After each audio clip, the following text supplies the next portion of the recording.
ఎక్కడ కూడా సికింద్రాబాద్ ను విభజించకున్నప్పటికీ కూడా అనవసరంగా సికింద్రాబాద్ పేరు మీద రాజకీయం చేసే ప్రయత్నం తలసాని శ్రీనివాస్ యాదవ్ గారు కేటీ గారు చేస్తా ఉన్నారు. కాబట్టి తెలంగాణ సమాజంతో గమనిస్తూ ఉండాలి. ఎందుకంటే బీఆర్ఎస్ పార్టీ చేసిన పాపాలని వాళ్ళే చేసిరు, చేసిన తప్పులను వాళ్ళే చేసిరు.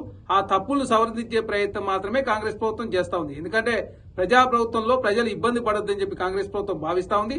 దానిలో భాగంగా ప్రత్యేక పోలీస్ కమిషనరేట్లు కావచ్చు, అదే కాకుండా హైదరాబాద్ ను కోర్ అర్బన్ రీజనల్ ఎకానమీ ఏర్పాటు చేసుకుని ఔటర్ రింగ్ రోడ్ ప్రాంతం వరకు కూడా జిహెచ్ఎంసీ లో విలీనం చేసుకుని హైదరాబాద్ ను ప్రపంచ నగరాలతో పోటీపడే విధంగా హైదరాబాద్ తీసుకుపోయే ప్రయత్నం జరుగుతా ఉంది.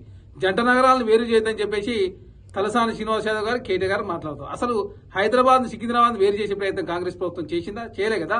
మీరు జంట నగరాలుగా ఉన్నటువంటి హన్మకొండను వరంగల్ వేరు చేసింది మీరు.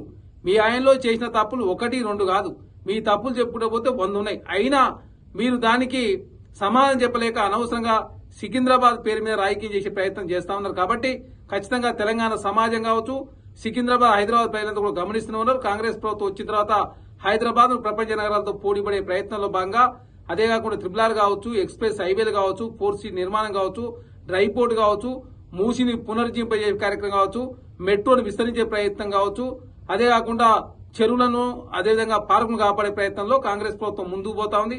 దానిలో భాగంగా హైదరాబాద్ ను అగ్రగామి నిలిచే ప్రయత్నం కాంగ్రెస్ ప్రభుత్వం రేవంత్ రెడ్డి గారు సర్కారు చేస్తా ఉంటే సూసి ఓరలేక తలసాని శ్రీనివాస్ యాదవ్ గారు కేటీఆర్ గారు అనవసరంగా రాజకీయం చేసే ప్రయత్నం చేస్తా ఉన్నారు. కాబట్టి సికింద్రాబాద్ ప్రజలంతా కూడా అప్రమత్తంగా ఉండాలని చెప్పి కోరుతా